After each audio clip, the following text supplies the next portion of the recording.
आज के इस वीडियो में हम आस्की टेबल प्रिंट करेंगे using classes in C plus plus.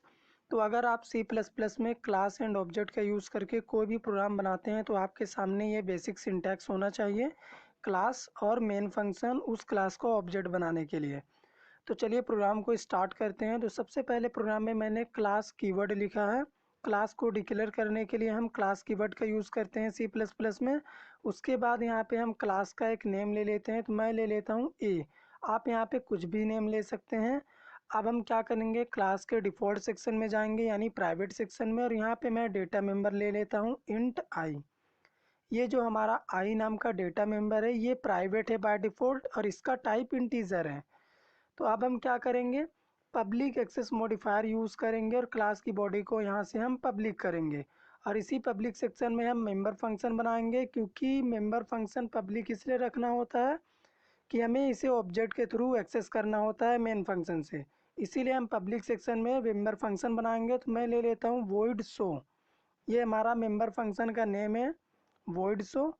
अब हम क्या करेंगे, ये जो हमारा मेंबर फंक्शन है शो नाम का, इसी मेंबर फंक्शन के अंदर हम अपने कोड को इम्प्लीमेंट करेंगे यानी कोडिंग हम यहीं पे करेंगे। तो सबसे पहले आस्की टेबल प्रिंट कराने के लिए हम लूप का यूज़ करेंगे। तो मैं फॉर लूप का यूज़ कर लेता हूँ यहाँ पे। आप वाइल या फिर डू वाइल लूप का भी यूज़ कर सकते हैं। तो चलिए फॉर लूप में हम क्या करेंगे, सबसे पहले लूप को हम चलाते हैं ज़ीरो से।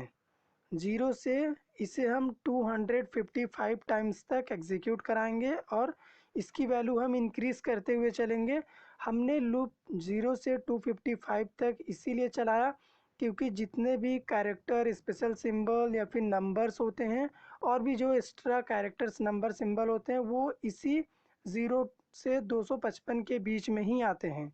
इसीलिए हमने लूप को यहीं तक एग्जीक्यूट करा।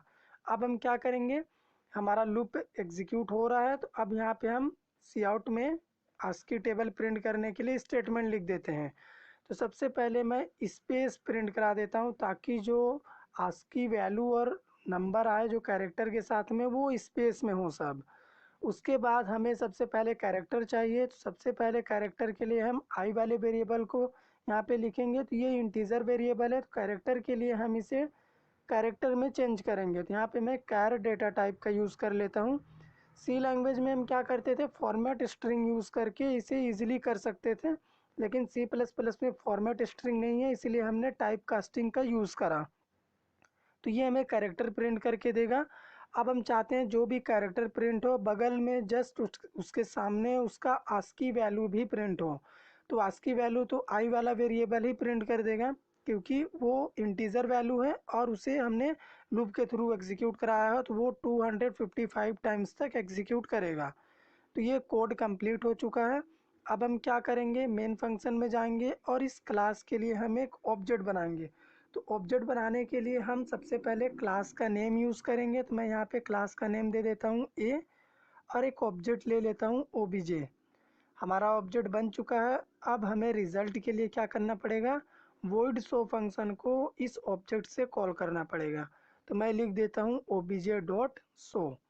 ये हमारे फंक्शन का नेम है। जैसे ही हमने ऑब्जेक्ट से इस फंक्शन को कॉल करा मेन फंक्शन से, तो जो हमारा शो नाम का फंक्शन था वो एग्जीक्यूट करेगा। और जब ये फंक्शन एग्जीक्यूट करेगा तो जो भी आस्की टेबल है वो हमें प्रिंट करके